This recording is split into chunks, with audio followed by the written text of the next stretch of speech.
2 minutes to the top of the hour. Welcome to Newsfeed here on TV47 on this day, the 29th of January, the year being 2023. A lot much lined up for you on this particular day. Among them, President William Ruto's visit to Narok County, and also we are expecting a beehive of activities here at the capital, whereby Raila Odinga, the ODM leader Raila Odinga, is expected to have a meeting at Jacaranda grounds, and in a short while will be joining our very own Micah Gwongo to brief us more on what is happening from that end. But for now, let's keep you posted on what is happening.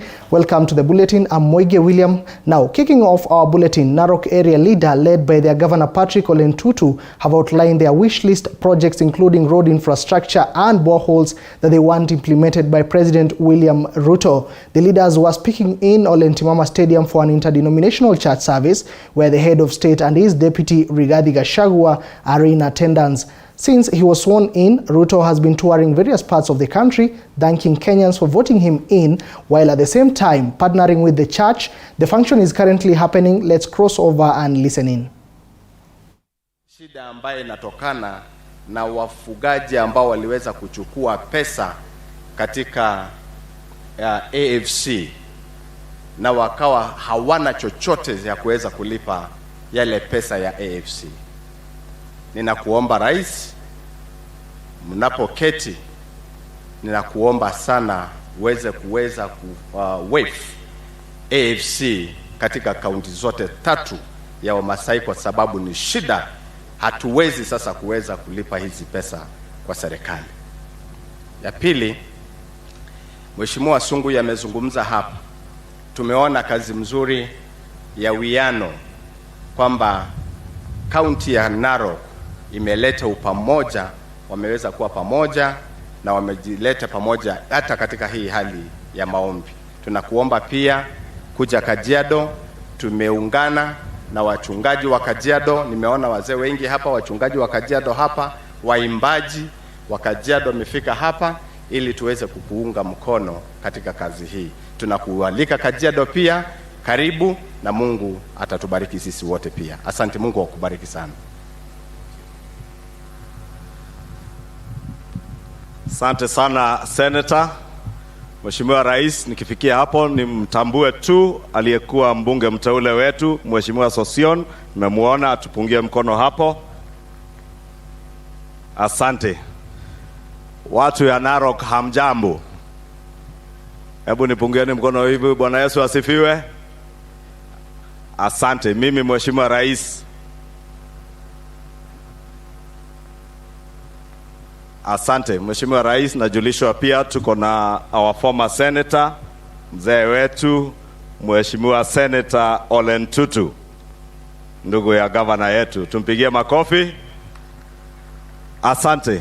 Mheshimiwa Rais, mimi sina mengi, lakini wakati mahubiri yalikuwa naendelea, Mheshimiwa Rais, nilikumbuka Bishop Solonka wakati aliongea mambo ya milima. Nikajua anaelewa milima ambayo ilikuwa mbele yako na mbele yetu kabla ya uchaguzi uliopita. Sababu hata Bishop mwenyewe akikumbuka iko siku aliongoza viongozi wengine wa kanisa kuja kuomba pale nyumbani kwako Karen. Na pia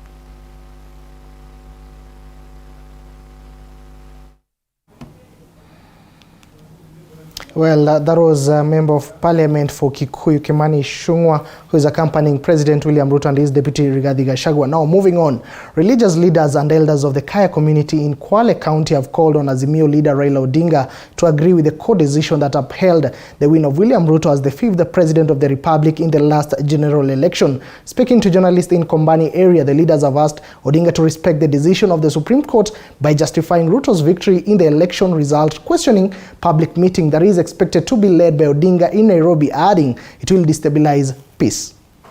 Kwetu sisi tunasema kwamba tumeingiwa na uoga kwa sababu ya mkutano huo.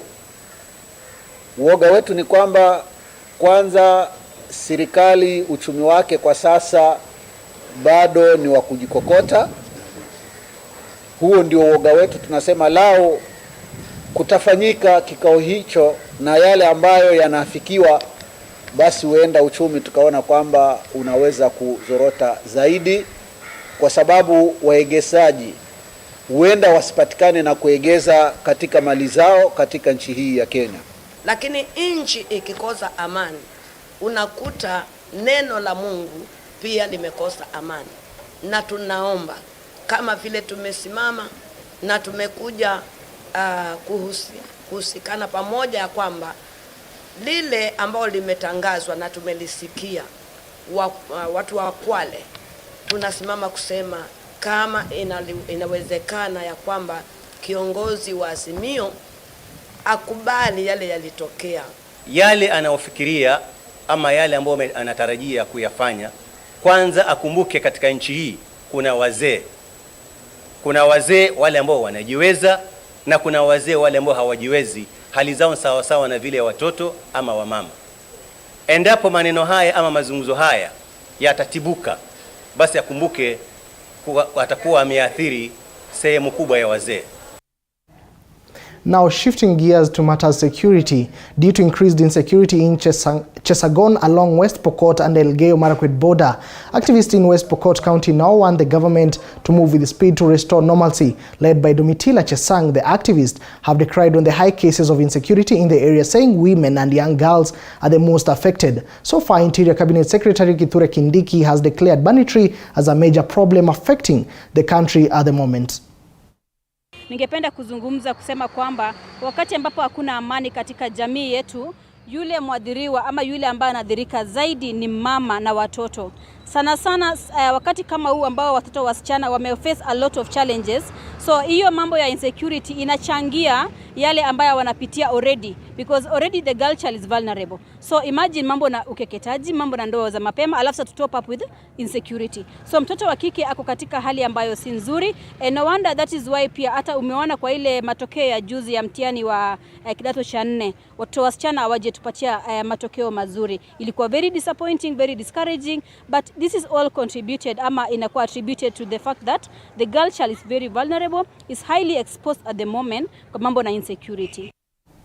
Now, moving on, residents of Mwea Ward in Mwea Sub-County in Embu County have petitioned the president to intervene in the land adjudication matter that they say have dragged for the last 50 years. Speaking at Karaba Market, where they held a consultative meeting, the residents accused Mbeere Council of Elders Ngome for employing dirty tricks to frustrate the issuance of title deeds.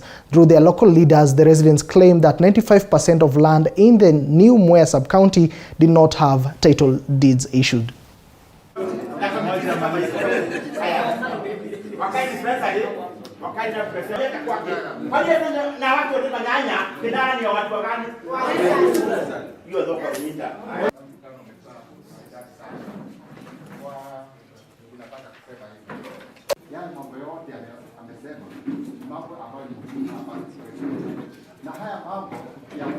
So tunaomba serikali kuu ambayo imeongozwa na rais wetu ambaye tunampenda Samoei Arap Ruto, aangalie maneno, apatiane presidential degree. Watu wa Mwea wamekaa hapa na tulikuwa na yeye hapa wakati wa siasa, na atuhakikishia akiwa president wa nchi ya Kenya, hizi title deeds za Mwea atafanya watu wapate title deeds zao. So tunakumbusha rais ambaye tulikuwa na yeye hapa Karaba pale tumesimama leo, watu wa Mwea wangali wanaendelea na kuumia. Title zile zilikuwa zipatianwe, sasa zimezuiwa na watu wanaitwa Ngome, watu kidogo kutoka pale Mbeere. Kipaumbele ikiwa ni mambo ya mashamba. Watu wetu kutoka Mwea mahali natoka si serikali iweze kuwapatia documents zao, title deeds, sababu hatimiliki ndio nguvu yao na ndio inainua uchumi ya hapa nyumbani. Kwa hivyo wameangalia wakaona kwamba zile court orders zimewekwa hazijawekwa kwa good faith.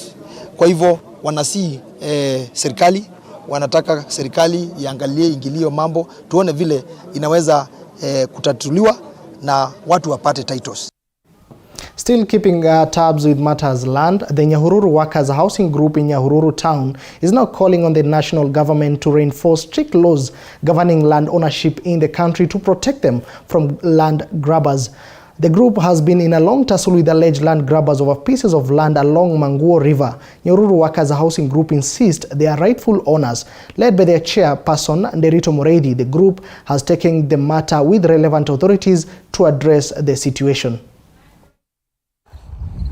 Ile shida tuko nayo ni wale watu walikuja wakalima bila sisi kujua, hatukuwa tumewapatia ruhusa, wamelima, wameharibu ile kazi yote tulikuwa tumefanya. Kwa kuwa tulikuwa na beacons, lakini hizo zote walingoa zote. Sasa sasa sisi tunaomba watu waondoke, watu washie shamba letu, tuendelee na mipango yetu. Kile kitu kinanichangaza ni kwamba kuna mtu alikuwa anakodesha hii shamba, alafu akaanza kuibatiza wetemere. In Kikuyu wetemere ni kusema ati ujikatie nyama mahali unaona inakutosha. So hiyo wetemere actually was not the right thing to do. Kwanza baada ya siasa, kuna watu walifanya siasa na hii shamba. Kuna watu walikuwa wanatengeneza mashamba wakiambia watu, hata wakiwaahidi hata watakuja waanze kulima hapa. Na ni mahali ambapo hata ukiangalia pale ni kwa mission ya Catholic, wamelima bila hata kuuliza. Wako na shamba ya mzee rafiki yangu mwingine pale, na kuna mtu ambaye hana title hapa. Kwa hivyo ni vizuri kama serikali mtusaidie. A family in Thika is appealing to the government through the office of the Deputy President Rigathi Gachagua to intervene and help the family get back its 20-acre land in Kiganjo area, Thika sub-county. According to the family of the piece of land that was issued in the late 1970s to General Njuguna Gashuya, Mau Mau freedom fighter, has been grabbed by two senior private developers. The family is now calling on the Deputy President's office to intervene after his promise a few weeks ago that he will assist Mau Mau fighters and their family to live in dignity and get their grabbed land back.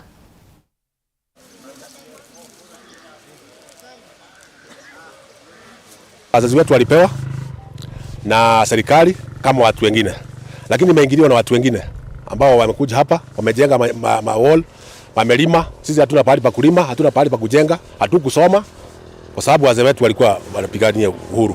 Sasa tunashindwa uhuru ambao ulipiganiwa na wazazi wetu, ni huu tuko nao sasa. Tumesumbuka sana. Minister of Lands tumetembea, tumesunguka kwa makoti, mpaka siku moja tukaambiwa nyinyi hamwezaidikia Kenya hii, pengine kwa Mungu. Sasa tunaomba sasa DP wetu utusaidie ili tuweze kupata mahali pa kukaa na watoto wetu. Manake wazazi wetu wameaga, hakuna mzazi huko. Hatuna mzazi sasa. Tuko sisi wenyewe. Sasa sisi tukiaga, kwa sababu tuliambiwa mashamba yetu kwa Mungu, tukiaga watoto watakaa wapi? Pia ningesema ni serikali ihakikishe juu hapa kuna mashida mingi ya kunyakuliwa mashamba, wajaribu tu kuingilia hii mambo ili kupate na solution mzuri juu, kwa sababu watu wengi wako na mashida. Na sio hapa, hata huko kwetu Naivasha kuna mashida. Kuna setu ingine imenyakuliwa na watu. Na tungeomba tu serikali watusaidie, kwa sababu hatuna nguvu na hatuna uwezo wa kufanya, yani wa kuenda kutafuta hizo mali za wazazi wetu. Away from land matters, the Law Society of Kenya has put on notice quack lawyers who continue siphoning money from members of the public pretending to offer services. President of the Law Society of Kenya, Eric Theuri, issued the warning when he visited the southeastern branch in Machakos town, where he met lawyers to discuss challenges pertaining their line of duty. Tupatie inspiration ya kuongea sasa tuko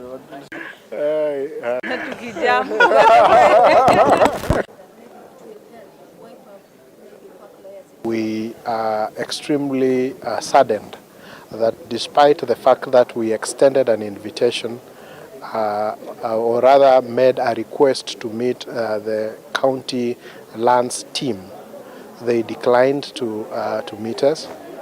And that shows that they are not open to criticism.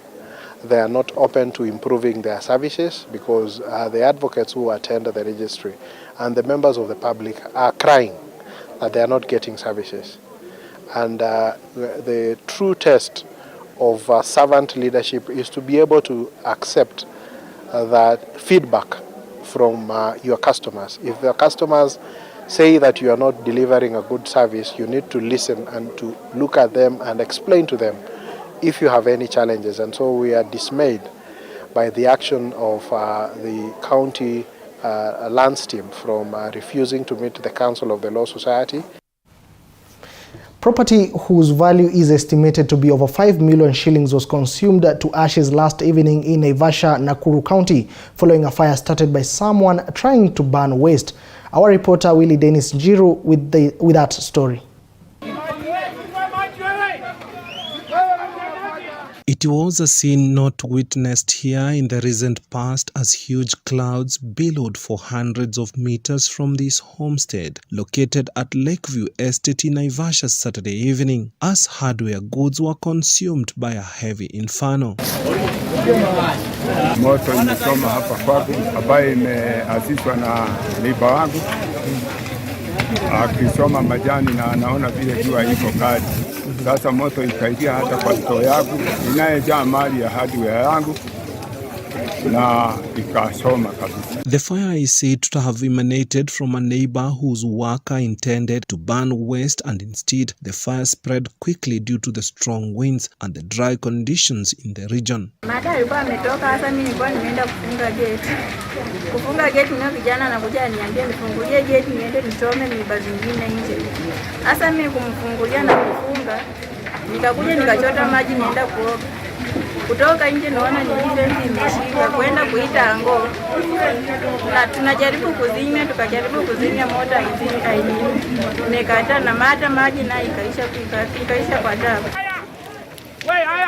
Efforts to put out the fire with the help of his colleague at this homestead were futile as they ran out of water, prompting them to run away before a young girl cried for help. Nakasirika sana kwa neiba kuhakisha moto na hawakunijulisha. Kama ningejua mapema isipokuwa ni mama alikuwa hapa, mimi nilikuwa na uwezo wa kupima hii moto. Sababu ningefanya bidii haingesoma kiasi. Wamehakisha moto, wameona imesoma kwangu na waniiti. Mahapa kwangu hakukuwa na mtu, ni neiba wananiita.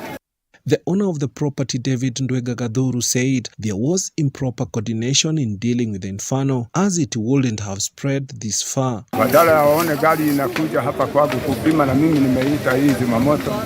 Ingawa imechelewa lakini ingetusaidia. Kama ingekuja haraka kusima hii store yangu haigesomeka.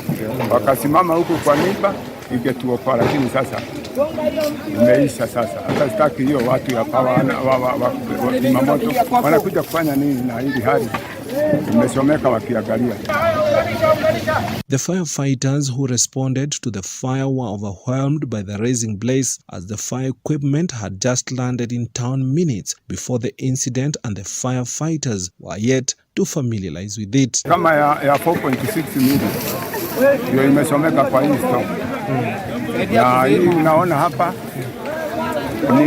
ni mashini ya kusiaga sakura ya ng'ombe. Sasa ndio hiyo tena imeugua, ilikuwa hapo. Reporting for TV47 from Naivasha in Nakuru County, I'm Willie Dennis Njiru. Thank you, Willie, for that report. Azimio la Umoja One Kenya coalition leader Raila Odinga is this afternoon expected to hold a mega rally at the historic Jacaranda grounds in Embakasi East constituency. This is the second gathering in a week after holding another one in Kamukunji last week as part of his political resistance against President Ruto's government.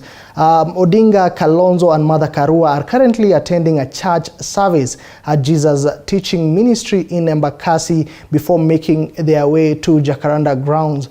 Well, as you can see, those are live pictures from the Jesus Teaching Ministry in Embakasi, where Raila Odinga, together with other Azimio la Umoja coalition patrons, are currently attending the church service. Then they will proceed to Jacaranda grounds for the afternoon rally.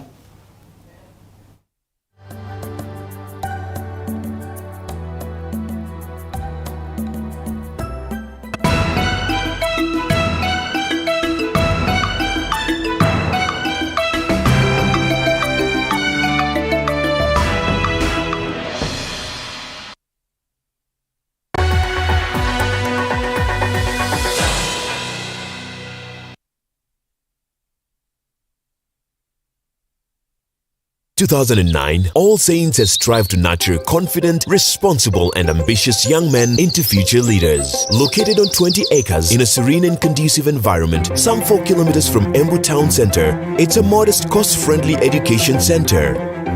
We are proud of our strong heritage of opening minds, unlocking talents, and building leaders. We prepare young men for a life dedicated to leadership, achievement, and service to the world. All Saints Senior Boys Academy. We make the difference. Sona moja imetengenezwa kwa njia spesheli ili kupambana na maumivu kwa haraka. Sona moja ina aspirin kama kiungo. Sona moja, kitulizo kamili. Maumivu yakizidi, pata ushauri wa daktari.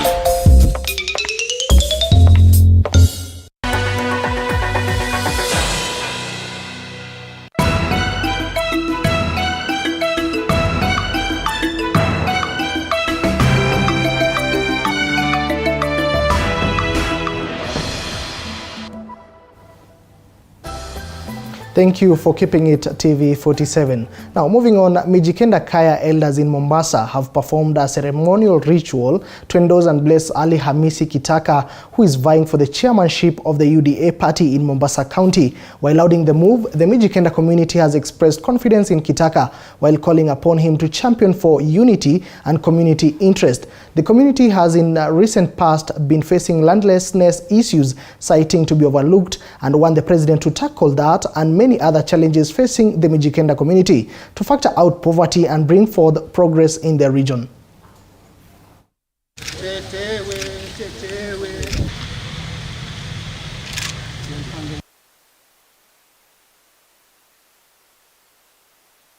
Na uhakika tuko na mambo mengi ambayo yanatusumbua upande wetu wa Mombasa County, lakini mimi nikiwa kama mwenyekiti wa UDA wa Mombasa County nitarekebisha mahali kuna matatizo. Kwanza kuna issue za kaya zetu zimeanza kuvamiwa na watu wanazijenga, vijana wakizivamia. Naomba Mwenyezi Mungu nikiwa kama chairman nitawasaidia, tutazungusha wall, perimeter wall kwa hizo kaya zetu na mambo mengine ya kusaidia vijana wetu kama Walikoni na vijana wetu wa Mombasa County wote. Huyu ni mtu ambaye anapendelea watu wote waendelee. Na katika sisi Mijikenda tuna mahitaji mengi ambao huyu tulimuhusisha mbeleni. Na mengi ametutimizia, mengi bado kwa sababu ule uwezo ndio alikuwa hana. Ndio sisi tumekaa chini wa Pwani tukasema kwamba huyu ndugu yetu Kitaka afadhali apawe uongozi chamani wa UDA mkoa wa Pwani. Tumeona vijana wetu wamepata makazi makubwa katika ndani na serikali, poti yetu tumerudishiwa na sasa hii tunatarajia yale alituahidi kuhusu mambo absentee landlord kwamba haya mashamba yatarudi kwa wenyewe. Hapa Likoni tuko na shida kubwa sana kuhusu mambo ya skota. Kwa sababu hapa kama hapa Shell Beach ambapo ni Timbwani tuko na mashamba ambayo ya mababu zetu lakini title ziko na watu wengine. Leaders in Baringo County have called on the government to set aside specialized bursary kitties for students affected by banditry in the area as schools reopen countrywide.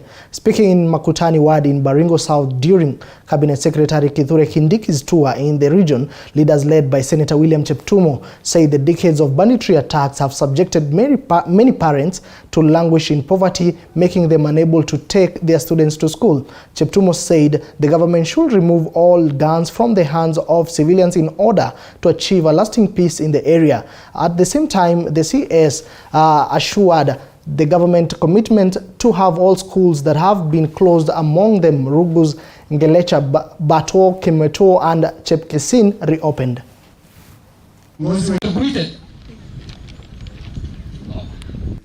So we are asking for humanitarian support and as an emergency a special bursary for the victims of bandits.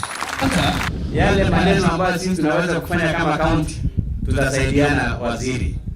Mambo ya chakula, hata sisi tuko na pesa kidogo ya chakula, tutaweza kuhakikisha kwamba wanafunzi ya mashule hii wanapata chakula. Lakini tusaidie waweze kutengeneza mashamba yao.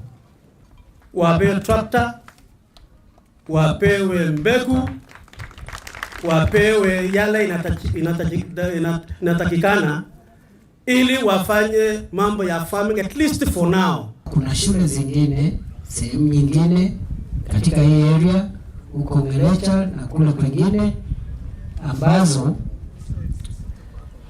hakuna kitu huko na hakuna mtu amerudi huko. Si ni kweli?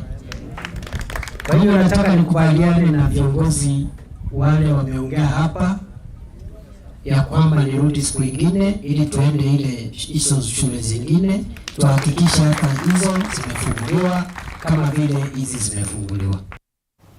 Still on matters education, with the junior secondary school learners expected to report on Monday 30th, members of County Assembly in Bungoma County have castigated President William Ruto and MPs over what they refer to as failure to fulfill campaign promises. Speaking in Tuuti, Marakar ward in Kandui constituency during the distribution exercise of school boxes to needy students who performed well, the MCAs led by Stephen Nyongesa of Mitua Soisambu ward have also raised concerns on the competence-based curriculum. Lakini walipoli na wanafunzi mkienda shule eka bidii. CBC ni mfumo gali kwa wazazi wetu. Na kama wabunge wamenyamaza Nairobi, sisi mashinani tutasema. Tuseme tusiseme? Tunataka tuseme kwamba wabunge mlipokuwa Mombasa mkasusia mkasema bado mapambano mapambano mapambano bado tunasema mkuje mseme bado mapambano, mfumo wa CBC uondolewe. Naona tunapoikoti mkutano Mombasa wakisema tunataka pesa ya nini ya CDF, mbona hawapoikoti kuenda National Parliament waseme mfumo wa CBC ufanye nini uondolewe? A road safety lobby wants the owner of a truck that had stalled on the road and the driver charged with negligence and causing death. The driver of one of the two matatus that were involved in an accident which killed 7 people along the Nakuru Highway on Thursday was on the road for 12 hours. Safety officials have revealed Road Safety Association of Kenya officials blame the grisly accident to Kikopey area on driver fatigue and negligence by the owner of the truck that had stalled on the road for more than 10 hours before it was rammed by the two matatus.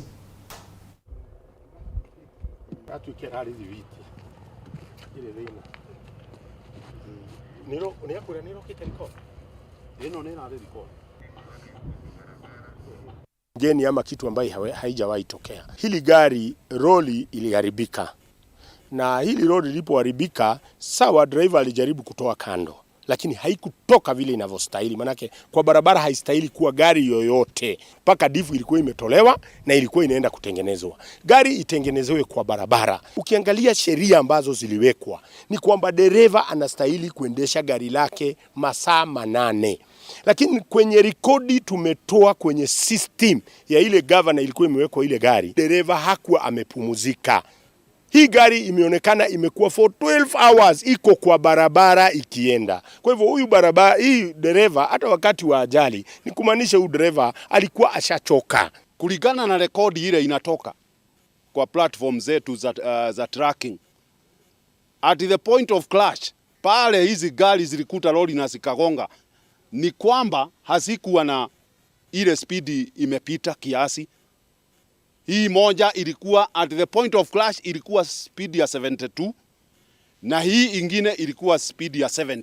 Kwa hivyo zilikuwa